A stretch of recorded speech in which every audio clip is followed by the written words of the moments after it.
Halo, assalamualaikum warahmatullahi wabarakatuh. Oke, kali ini saya kedatangan ini seri D8D ya, dari UWinfly, tapi yang tipe yang NFC.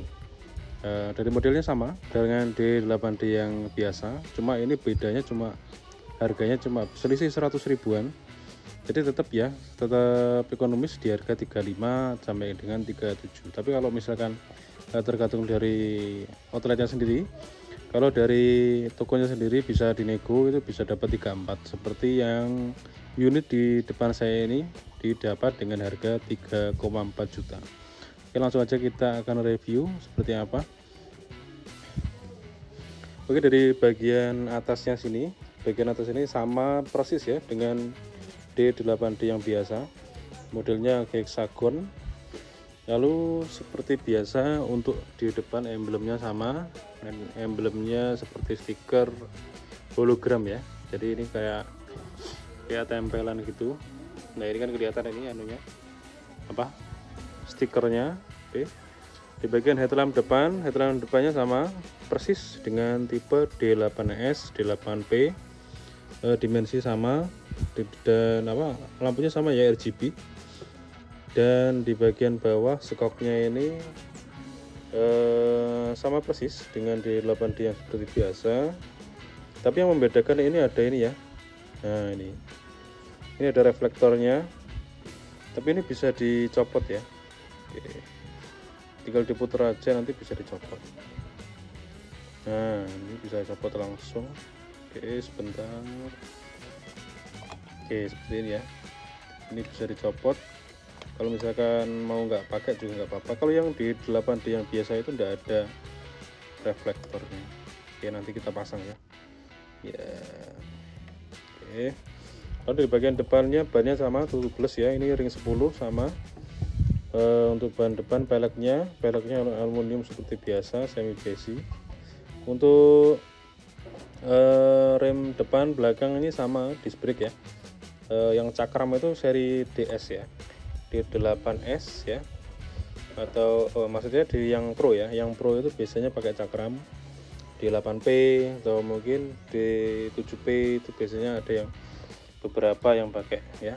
Ini untuk daya baterainya ini 500 watt ya. Jadi sama persis dengan tipe D8S. Oke, lanjut di bagian samping ini sudah di custom ya, di bagian spionnya. Biasanya kalau standarnya dapat kayak biasanya itu seperti biasa, dan tombol-tombolnya pun sama persis. Oke, ini bagian transmisinya. Ini maksud saya bagian lampu, saklar lampu. Oke, lalu di bagian bel, ini transmisi 1 2 3, kita lihat. Lalu di bagian sebelah kiri ada tombol untuk lampu sen. Oke. Lalu ada belnya juga. Nah, ini nyala seperti ini. Nah, seperti itu. Dan ini indikatornya adalah seperti ini ya. Indikatornya persis dengan D8D.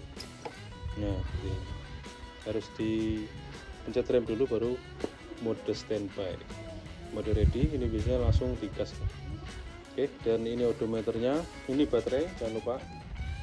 Jangan sampai salah ya, ini baterainya 1 2 3 4 5, dan ini adalah P2 km. Sekarang kita akan coba. Nah, ini speed 1, speed 2, speed 3. Kemungkinan ini untuk kecepatannya seperti yang ini ya, D8S ya. Jadi agak lebih cepat yang D8D yang biasa, yang tanpa NFC. Tapi kita nanti akan coba tes rate-nya. Oh ya, yang paling penting ini ada ya. Ini yang paling utama adalah NFC-nya. Biasanya kalau beli di unitnya itu bisa dapat dua, jadi buat cadangan. Dan ada kompartemen di bagian depan. Ini ada kaitannya juga. Oke. Dan ini tempat aki. Ini lubang charger seperti biasa, tempatnya selalu di sini ya. Oke, dan di bagian bawah ada logonya D8D. Dan untuk D8D yang NFC ataupun tidak, ini nggak ada beda di emblemnya ya, jadi sama semua.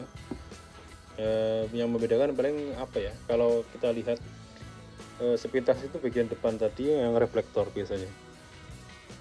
Dan bagian footstep di bagian depan ini semi aluminium ya, jadi kalau misalkan kita pakai harus hati-hati, tapi ini lebih kokoh kayaknya. Tapi tetap ya, ini enggak seperti yang di 8S. 8S itu kan double, jadi ini seperti ini. Nah, jadi agak tipis, jadi harus hati-hati untuk pijakannya. Dan ini standar 1. Oke, standar 1 seperti ini. Dan standar 2-nya sudah double seperti ini. Jadi tidak seperti sepeda motor pada umumnya. Oke. Langsung di bagian belakang ini bagian jok. Bagian joknya untuk tipe D itu spesial ya, seperti skuter. Jadi joknya nyatu seperti sepeda motor pada umumnya. Dan di bagian bekel bagian belakang ini agak berbeda dari D8S, tapi untuk D8D nya sama. Mau tipe yang NFC ataupun tidak, sama saja. Oke, langsung kita akan coba untuk lampu bagian belakang.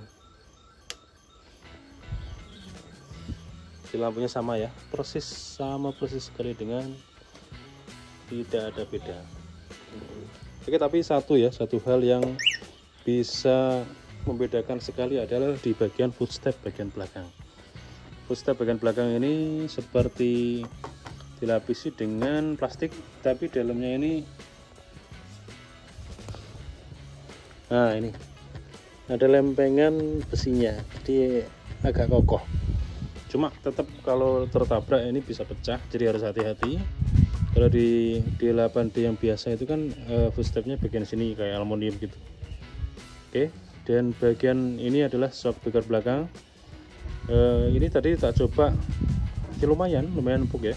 Jadi nanti akan kita coba di jalan bergelombang seperti apa, apakah tetap bisa maksimal. Oke, dan motor powernya ini 450 watt. Jadi tetap cukup kencang ya, tapi tarikannya nanti kita belum tahu. Kita akan test drive nanti seperti apa tarikannya. Dan untuk bobotnya sendiri ya paling aman 100 kilo lah. 100 kilo ini udah lumayan aman untuk kita mengeman bagian motor power dan akinya ya. Kalau kita pakai untuk beban 100 kilo lebih itu biasanya yang kalah itu adalah motor powernya. Dan ini ada chargernya seperti biasa. Inputnya ini 48 volt 12 ampere ya. Oke. Dan di bagian bawah ini ada permesinan seperti biasa. Oke. Demikian review singkatnya. Semoga bisa menjadi gambaran, dan yang paling penting adalah tadi ya, semakin kalian pintar untuk bernegosiasi, ini biasanya dapatnya bisa lebih murah dari D8D yang tipe tanpa NFC. Oke, demikian kita akan coba tes ride ya. Oke, sampai jumpa. Assalamualaikum warahmatullahi wabarakatuh.